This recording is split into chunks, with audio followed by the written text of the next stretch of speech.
not in it for the fancy dinners in Paris or Switzerland or Vienna. I've only been to those places twice during my time on the job. One of my predecessors went 62 times. That, my friends, is a lot of cocktails. He also went to Antarctica, and I don't know who he was negotiating with there. I don't think the Nazis go to the moon, but that they escape Europe, some of them, at the end of World War II, perhaps even Hitler himself and his deputy Führer, Martin Bormann, and they went to a secret base in Antarctica, Operation Paperclip. Google that if you don't know what it is, Operation Paperclip. There is a specific story and a couple of other stories about Antarctica's Queen Maud Land, named by Norwegian whalers after Queen Maud of Norway, a granddaughter of England's Queen Victoria, who liked to drink blood out of skulls, by the way. Historical facts are well documented about this expedition. German exploration of Antarctica reaches back to the 1800s. Most noted was the expedition in 1938 led by Captain Alfred Richter to Queen Maud Land, situated east of the Weddell Sea, named for the English seal hunter James Weddell. Prior to the start of the expedition, the German Society of Polar Research invited the famous explorer Richard E. Byrd, and yes, that is the same Richard E. Byrd who supposedly went to what we call the center of the Earth, which is associated with debunking theories. And what I mean by that is that the center of the Earth has a core, but there are parts of the Earth where we have underground cities and bases which are real, and some of them have even been videotaped. So they invited Richard E. Byrd to Hamburg, where he showed expedition members of this expedition that was going to be taking place documentary of his Antarctic exploration and told them what conditions to expect. Ironically, about 10 years later, the Navy's Admiral Byrd led his own military expedition to Antarctica. It was supposed to be a scientific expedition, but they took aircraft carriers and thousands of soldiers armed to the T for some reason. Well, why not? You never know when you're going to run into a dangerous group of sea lions. Right. Those ice fishers get really upset having to sit there all day. That's right. You never know what's going to happen. So, Capitan Richard renamed the area Neuschwabenland in honor of his flagship Schwabenland, a floating laboratory that belonged to the Lufthansa airline company. It carried 2 amphibious aircraft, about 10 tons each. It's well documented, part of a scientific experiment, if you will. Now, Richter's expedition were under direct order of the Reich Marshal Hermann Goering, Rudolf Hess, and other influential members of the secretive Fool Society. We've heard about the Fool Society before. We've done segments on the Fool Society. Also involved with the Vril Society and the Theosophical Society. Was that the Fool Society? The Fool Society, Thule. They actually were a big funder of the German Nazi Party rising to power. Officially on a mission to study the feasibility of whaling in those waters, Richter proceeded to drop small swastika flags along separate flight paths to the southern pole, eventually staking out more than 600,000 square kilometers for the Reich. Richter was fascinated by reports from that other guy named Waddell. One of his reports in 1823, Waddell wrote, I quote, "The ice in this region had completely disappeared. The temperature is mild, birds were observed flying around the ship, and groups of whales frolicked in the wake of the craft." And, end quote. It has been suggested that the Richter expedition found just such a place, one that contained huge ice caverns filled with warm water and living plants. Have you ever heard about this before, Nick? No, this is new. This is new stuff. Have you ever heard of the hollow earth theory? We talked about hollow moon last night. Have you heard about the hollow earth? No. You've never heard of the hollow earth theory? Have not. Interesting. I guess a lot of people would believe that the center of the earth is hollow and there's a sun in the middle, right, which is kind of symbolic because the core is the hottest, right, but it's a lot of dense metals. But as I mentioned before, the hollow earth in another way is really just caverns, within the crust of the earth. Sure. By the mid-1940s, submarine bases had been built in Neuschwabenland that became the sites of a great buildup of supplies and materials in addition to servicing U-boats operating in the South Atlantic. This site served as the southernmost point in a Nazi triangle of influence, including South Africa and Argentina, which is where some people reported seeing Adolf Hitler and Joseph Mengele, the Angel of Death, after the war was over. This major base became known as New Berlin, or Base 211. This new base in Antarctica, and this is all documented and this is all well true. The further extent of this story is what we're trying to uncover. German Navy Grand Admiral Karl Dönitz stated in 1943, quote, "The German submarine fleet is proud of having built for the Führer in another part of the world a Shangri-La on land, an impregnable fortress." The Norwegian Nazi Vidkun Quisling, at the trial of Nuremberg in 1945, stated, and I quote, "I believe I fought for a just cause and I refused to run away from my responsibilities when the Nazis, shortly after their final collapse, offered to convey me aboard a submarine to safe refuge." There was also reports that when Allies closed in on the capital before Hitler supposedly shot himself, that there was a mass UFO sighting over Germany, and many high-ranking officials in the Reich were taken aboard these UFOs and disappeared. People say that those are aliens. They were connected with the Vril Society and communicating with otherworldly spirits and creatures. I don't think that was that. I think it was probably German flying saucers, which they perfected, and we're going to get a little bit of that information coming up. The question of how the Nazis could have kept such a large base secret was explained in part by W.A. Harbinson, who stated, and I quote, "Regarding the possibility of the Germans building self-sufficient underground research factories in the Antarctic, it has only to be pointed out that the underground research centers of Nazi Germany were gigantic feats of construction containing wind tunnels, machine shops, assembly plants, launching pads, supply dumps, and accommodation for all who worked there, including adjoining camps for slaves, and yet very few people ever even knew they existed. Until I did the research, Nick, I didn't even know that these existed. Supply dumps and accommodation for all who worked there, including adjoining camps for slaves." We are basically what I wanted to say before. Apparently, there's the Nazi breakaway society. They come from the Vril, what they called them in older times. The weird thing is that with all this genetic changes, with all these things, you could say they're different from humans. They're upgraded. What it all comes down to is that this was the Nazis. This was their program running away from themselves. They started an Uberman, a Superman program, which was the eventual goal of all the manipulation projects. Containment and maybe analysis is, you could say, the first of, who's potentially a threat or whatever.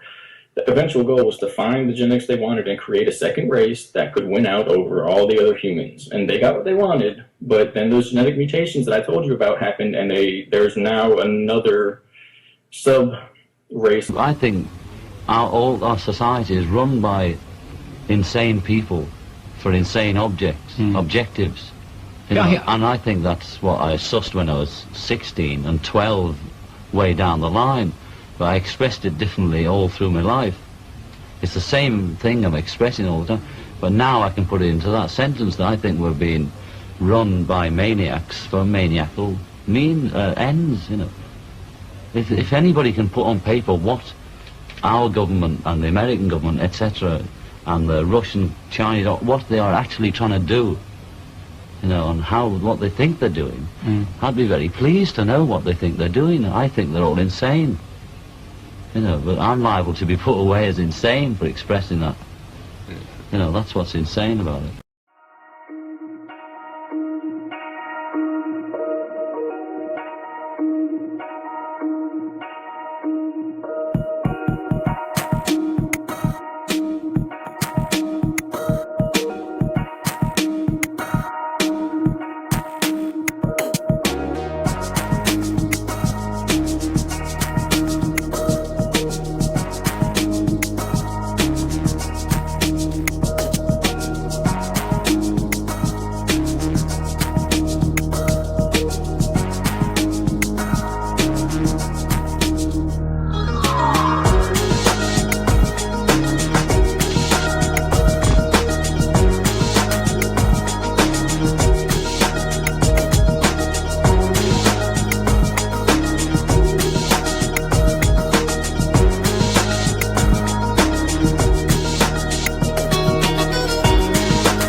sculpture of the swastika they found. Right. Right. Yes, that was found. Yeah.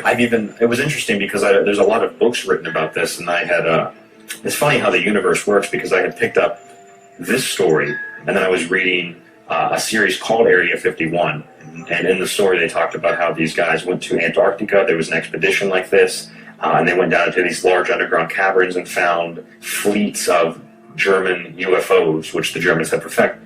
And all of this is definitely documented. It was led by veterans of the Norwegian resistance and accompanied by an unmanned scientist. The special unit of British soldiers traveled to Antarctica.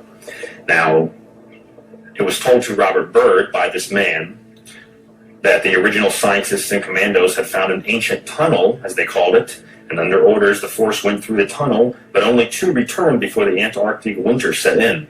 During the winter months, the 2 survivors made absurd claims over the radio about what they called polar men. They talked about polar men, ancient tunnels, and Nazis. Brought them further anxiety as the final broadcast they picked up, I guess, they heard the voice that the polar men had found them, and then screams, and then contact was lost.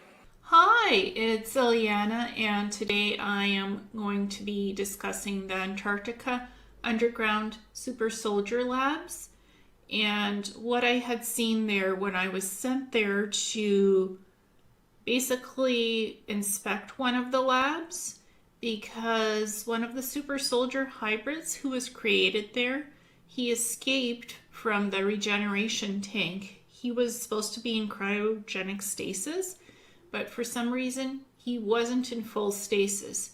So he escaped from stasis, and from the regeneration tank, he broke the glass-like material that the tank is made out of and escaped. From what I remember, he was really tall. He had sort of greenish skin, greenish gray skin. He looked humanoid, but he was muscular, tall, and he had claws. Instead of fingers, he had claws. So this is what I remember seeing, an image of him on one of the holographic screens on the walls of the facility when I was being briefed about who escaped. And he was bred for extreme agility and extreme strength. So he was made for the front lines of wars and fighting. There was also female super soldiers being bred in that deep underground facility, and that facility was not under the ocean. It was deep underground in Antarctica. There's also facilities in Antarctica under the ice sheets, deep under the ocean as well. And it's protected by electromagnetic shields and field frequencies. So the labs are impenetrable, both the underground ones and the ones that are underwater. So the super soldier who escaped, he couldn't fully get out of the lab. He was recaptured and put back into stasis, in cryogen stasis in the regeneration tank. But while they were searching for him, I basically got a tour of this underground facility, because it's a huge facility. So he was being looked for in the tunnel systems because he managed to escape in the underground tunnels. But it's not that easy to leave Antarctica itself, since it's remote and it's very cold and icy. So basically I got to see these rows and rows of regeneration tanks with these super soldiers who had the greenish gray skin, the claws. They were very tall, both male and female. They had hair. All of them had long hair.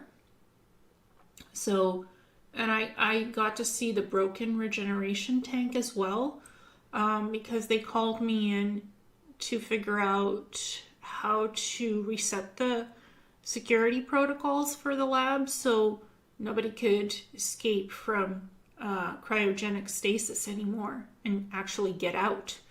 In 2011, Donald Marshall unleashed his first public disclosure on the internet with a letter describing his abuses in a vast underground program of human cloning by parasitic, non-human entities in conjunction with the world's shadowy elite. He detailed several types of cloning done at these underground bases, most notably is REM sleep-driven clones, where as long as they've created a second body for an individual, their consciousness can be transported to these hidden husks at the push of a button. Not only is this the elite's main method of meetups in the modern world, but also the technological solution for their bloodlust and desire to torture, sacrifice, and abuse children to no end. And since Donald's come forward as an Illuminati whistleblower, he hasn't been shy about naming those from the political and entertainment realms that he's encountered below, from Queen Elizabeth, Henry Kissinger, Hillary Clinton and Obama, to Bernie Mac, Tila Tequila, Kurt Cobain, and Mila Kunis. But as odd as this all sounds, the recent trend of celebrities actually tweeting about human cloning centers and their own abuses has prompted me to bring him on to get some insights into the latest chapters of this long, dark, far-out saga. Donald, my man, welcome to THC. Hello, thank you. Yeah, I'm psyched for this, man. Thanks for doing it. I've tried to give people some of the cliff notes to the story there because I don't want to just rehash the previous interviews you've done, but I'm sure this is new to the majority of the people listening, so to get us started, can you elaborate on some of the main aspects of what you've been disclosing since that original letter? Anything I forgot to mention? Well, your intro really was good. I don't know what to say now. You ruined my entire spiel. Sorry. Well, yeah, that Vinny Eastwood interview pretty much detailed most of it well, so I don't want to just do another rehash, right? But of course. Let's see, the finer points. REM cloning, when you go to sleep, you get zapped. When you enter REM sleep, you get transferred your consciousness into a clone. You don't have dreams anymore. Britney Spears, none of them have dreams anymore. They just have clone time where they walk around and talk a little bit dumber than they normally would be. It's all very clear. It's not like a dream. It's very clear. You slap yourself in the face, you won't wake up though. And I don't know, they just got really more and more depraved over the years. I've been there since I was 5 years old. Was memory repressed until I was about 30. And then I remembered, and it was like Matrix when it floods all back to you. But yeah, so there's that, the REM cloning. I'm trying to think of a good other movie. That's why Disney exists. That's why that's there. If you see it and you don't realize it's just the same as the ancient knowledge, the books people have been preaching to you, which the system of the knowledge and the knowledge keepers in public are 110% as corrupt as the devil himself, and might even actually be the devil himself wearing a mask. But the knowledge goes way back before they ever got their paws on it. Their clawed hands. And so, if you know about it, then everything else is a distraction. Because how good is that information going to be for you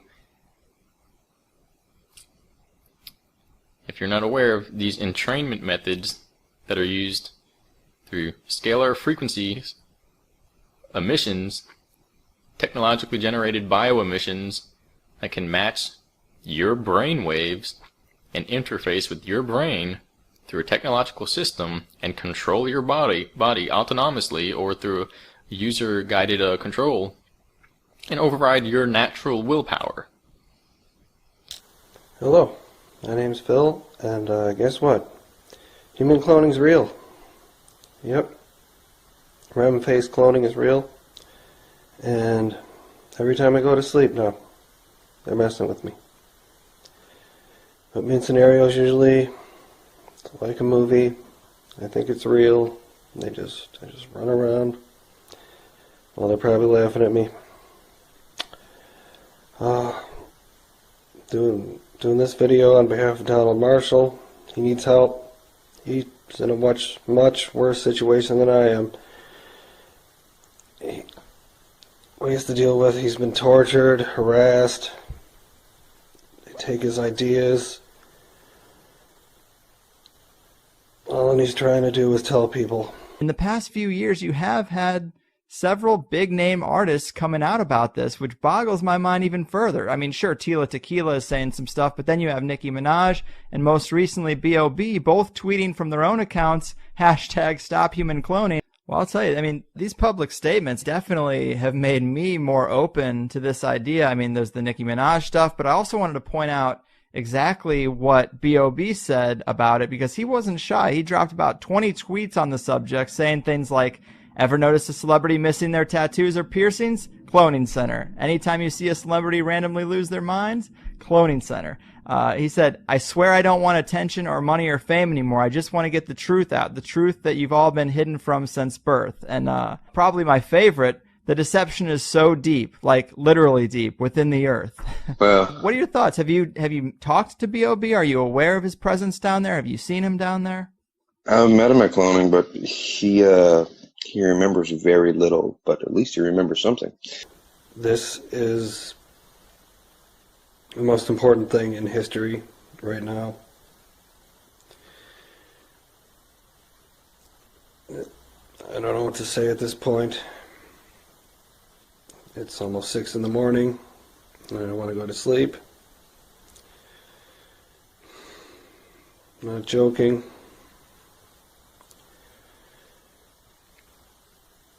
Just please share information. I know it's embarrassing. You don't want people to think you're nuts or whatever, but you might be surprised. People's reaction.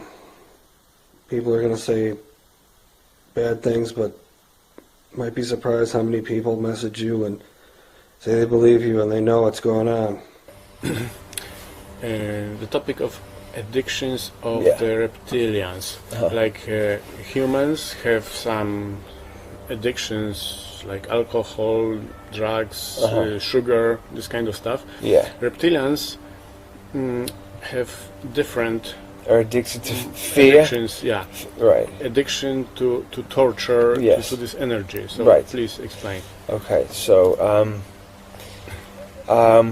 putting a human being into a low vibrational state by creating a circumstance in their life that puts them into a depressive state would then give off an energy that they like, because they like the sadness, fear, trauma, and especially tears. So somebody, with their head in their hands crying is the energy is called Loosh, L-O-O-S-H, and it's very, very high-powered energy. So for them, very, very, very. So they would somehow calculate an event, even in dreams. I mean, I've had dreams where I've been crying in a dream, and I know that the 4D it's been mixed and done so that would happen. So they're addicted to doing that. They're also addicted to the adrenochrome, which is in the blood, which when you bring a human being to the highest state of fear that it can be in, the most extreme state of fear, chemical is run through the body called adrenochrome. And if it's not a nice topic, but if the blood is then got from them at that point, that chemical adrenochrome is inside the blood. So you take that, and if that is consumed, the high from the adrenochrome is the highest high that you can get. So that is sold on the black market. It's Satanists sell it. So that's why they do those rituals. Yes, but it's one of the reasons. Yeah. We are basically what I wanted to say before. Apparently, there's the Nazi breakaway society. They come from the Vril-Ya, what they called them in older times. The weird thing is that with all this genetic changes, with all these things, you could say they're different from humans. They're upgraded. What it all comes down to is that this was the Nazis. This was their program running away from themselves. They started an Uberman, a Superman program, which was the eventual goal of all the manipulation projects. Containment and maybe analysis is, you could say, the first of, who's potentially a threat or whatever. The eventual goal was to find the genetics they wanted and create a second race that could win out over all the other humans. And they got what they wanted, but then those genetic mutations that I told you about happened, and there's now another sub-race of humanity. It's just always a plan, and there are apparently what you could call elders that have the power and the technology to live essentially a very long time. And the whole thing is mapped out, every little detail, on these huge systems that I don't really even know how to describe, but they use them because now they don't need to get people, they don't need to screen you, they have basically devices and systems set up. For instance, the computer, I'll get to the doctors, but the computer, everything that's on there is being categorized and recorded. So now they don't need to screen whose childhood was one way or the other. They have profiles on everybody that connects to that. Top of that, there's other things that use mind sensing technology, scalar technology, which is a little bit deeper and it's being propped up now. With the how they get all these people involved, it's both with their consent, without their consent, and with their knowledge and without their knowledge. Anyone that's involved in one of these groups, they can basically be called up, even if it's just like a lower level secret society member or anything like that. They can be called up and brought into an initiation, which will be specifically laden, riddled with programming that will utilize this person essentially as an altar, but it's not through torture. At that point, say he needed to, not like the next client that came in whose name was this. That could be subconsciously put into his program. So you can't, why ritual is so important to them is because whenever you do a ritual, you're then reactivating the morphogenetic field of anybody else who's ever done that ritual before. So if you do a ritual, you're reenacting everybody else who's done it before, then that you can, if you know what you're doing, you bring them into being. And each one of the 72 is defined as being used for a different thing. Some for money, some for fame, etc. So I don't know the exact details of each one, but I know that they're dukes, princes, kings of quote unquote hell. And then you bring them up, and then they can help you out for certain things. They can grant you certain things. I think it's where the genie and the lamp comes from, the concept. The jinn is still connected with that concept, but so Belial or Belial is the one that he was connecting with. Also, there's just trying to think of the castle in Scotland, which was the Queen Mother's residence. It was also called Holyrood. No, not Holyrood. No, this is. I think a friend of mine went to that castle in way back in the 90s, which we talked off camera about, but don't want to mention the name. That's in Scotland as well, and it's directly connected by tunnels to Boleskine. And Crowley was a royal anyway, really. Yeah, but what do you mean directly connected by tunnels to? Most of the certainly, I'm sure this goes for France and Germany and Switzerland and all of the external architecture of the castles and main Gothic cathedrals. This is something you referred to in Canterbury. That's one of the main ones, because so many energy grid lines are crossing there. They're connected. If you go underneath them, there's either portals or there's a tunnel system or a magnetic rail system that connects them all up. They're doing experiments for crossbreeding of human and ET hybrids, as well as genetically modifying humans to create the super soldiers. Often the super soldiers have advanced abilities like becoming invisible, being able to change weather, work with water manipulation, fire, electricity, and they have fast reflexes. Some of them have wings, scales, almost like exosuit armor that protects their skin, and it's natural because they have scales, wings, and hard shell bodies because they're very muscular and tall, and they also have claws. That's what I saw in the beginning when I was looking at these regeneration tanks with these super soldiers inside. And other super soldiers are crossbred with animal genetics and can shapeshift into animals or partial animal human forms.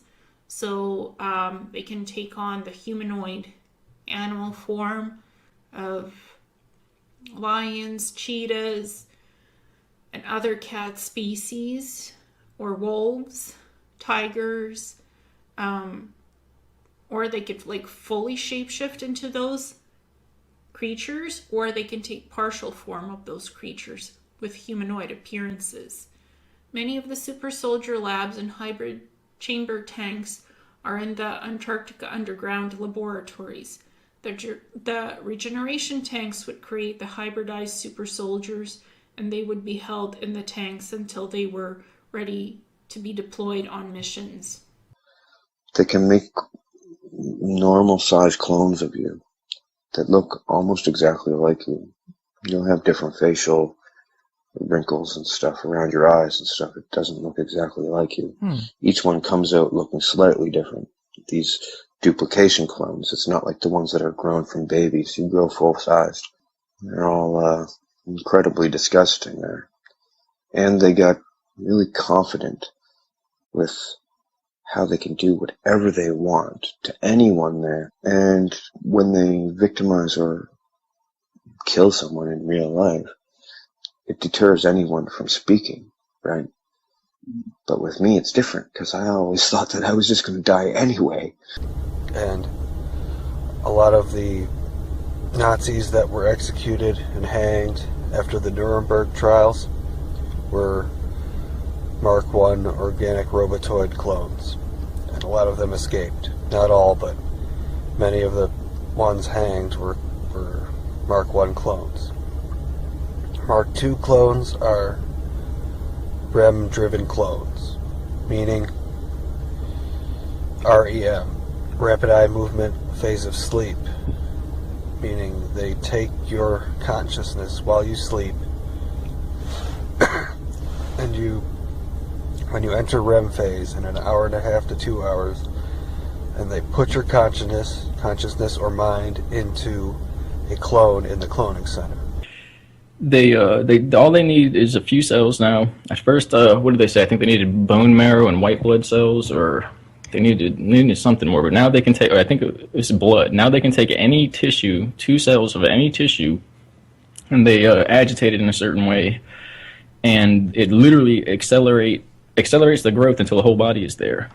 And there's always genetic flaws to the point where it's not the same. It's not a copy machine. It's basically a copy machine. It's not the same. It grows too fast, so there's always genetic errors, or there are always flaws. The DNA has telomeres, which as they replicate, the telomeres get shortened, and these are like countdown for, mortality.